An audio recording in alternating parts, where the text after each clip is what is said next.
నేత కేసీఆర్ తీవ్రస్థాయిలో విమర్శించారు. ప్రధాని నరేంద్ర మోదీ తెలంగాణకు చేసిందేమీ లేదని కేసీఆర్ మండిపడ్డారు. రాజన్న సిరిసిల్ల జిల్లా కేంద్రంలో ఏర్పాటు చేసిన కార్నర్ మీటింగ్లో కేసీఆర్ పాల్గొని ప్రసంగించారు. దేశం కోసం ధర్మం కోసం అని మాట్లాడే ప్రధాని మోదీ హిందూ అని మాట్లాడే బండి సంజయ్ వేములవాడకు ₹1 ఇవ్వలేదన్నారు. వేములవాడ దేవస్థాన్ని బాగు చేస్తామని చెప్పారా, అది కూడా లేదంటూ ఆరోపించారు కేసీఆర్.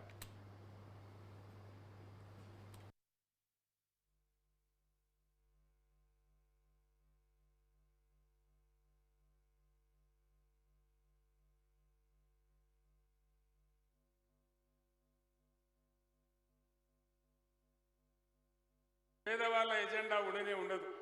ఇక్కడ ఉండేదల్లా పెద్ద పెద్ద గద్దల ఎజెండా ఉంటుంది. పెద్ద పెద్ద అంబానీ అదానీ లక్షల కోట్ల శ్రీమంతులు వాళ్లకు కార్పొరేట్ ట్యాక్సులు రద్దు చేస్తారు తప్ప పేదవాళ్ళకు మాత్రం చేసే పద్ధతి గత 10 ఏళ్ల నుంచి మనం చూడలే. 10 ఏళ్ల కింద నరేంద్ర మోడీ చెప్పినాడు, నేను గెలిస్తే విదేశాలలో ఉన్న నల్ల డబ్బు తెచ్చి మనిషికి 15 లక్షలు ఇస్తా అని చెప్పినాడు. సిరిసిల్లలో ఎవరికైనా వచ్చినాయా? వచ్చినాయట కదా. సిరిసిల్లకు బండి సంజయ్ తెచ్చిచ్చినట కదా, రాలేదా? 15 లక్షలు రాలే, 15 రూపాయలు రాలే. సబ్కా సాత్ సబ్కా వికాస్ మోడీ డైలాగ్ ఏమన్నా అయిందా? అమృత్ కాల్ వచ్చిందా? అచ్చే దిన్ వచ్చిందా? ఏమి రాలే. బేటీ పడావో బేటీ బచావో ఏమైనా వచ్చిందా? జన్ధన్ ఖాతా ఏమైనా జరిగిందా?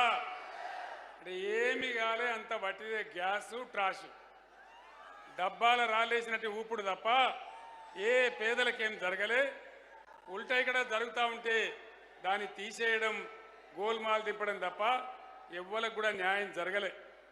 గొల్ల కుర్మలకు గొర్రెలిస్తూ ఉంటే దానికి అడ్డం పడ్డారు. ఏ ఒక్క స్కీమ్ కూడా లేదు. అంటే బీజేపీ అబ్కి బార్ 400 పార్ అంటున్నారు. నేను చెప్తా ఉన్నా మీకు, ఒకవేళ మోడీ గెలిస్తే, బీజేపీ గెలిస్తే 400 పార్ గ్యారంటీ అవుతుంది. పెట్రోల్ ధర డీజిల్ ధర 400 దాటుతుంది. అంతే కదా. మోసపోతే గోసపడతాం, జాగ్రత్త. నేను మీకు మనవి చేస్తా ఉన్నా, ఇక్కడ ఉన్నటువంటి కాంగ్రెస్ ప్రభుత్వం అలవిగాని హామీలు ఇచ్చి అరచేతిలో వైకుంఠం చూపెట్టి ఇష్టం వచ్చిన మాట చెప్పి వాళ్ళ నోటికొచ్చిన వాగ్దానం చేసి